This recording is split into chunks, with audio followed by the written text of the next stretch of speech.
আল্লাহ যদি হাসরের ময়দানে বলে, বান্দা এটা আমার দেওয়া জিহ্বা ছিল, কত জনরে ডাকলি বন্ধু। আল্লাহ যদি বলে, বান্দা আমার এই জবানে আমার নামটা কি আমি একবারও শোনার অধিকার ছিল না? আমার এই কপালটায় আজকের সারাদিনে আমি একটা সেজদাও পাওনা ছিলাম না? আমার এই কানটায় আমি আল্লাহকে একটা বারো আজানের আওয়াজটা শোনার হক আমি পাওনা ছিলাম না? কি বলবি যুবক? হ্যাঁ মুসলমান, কি বলবো? বলো না বাপ, কি বলবো?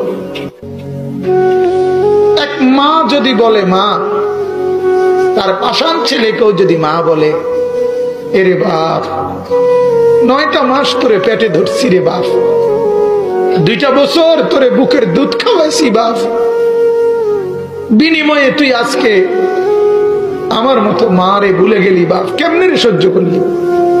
এই কথা বললে যত বড় পাষাণ ছেলেই হোক, সেও তো কিছুক্ষণের জন্য মাথাটা নোয়াই লাগবে।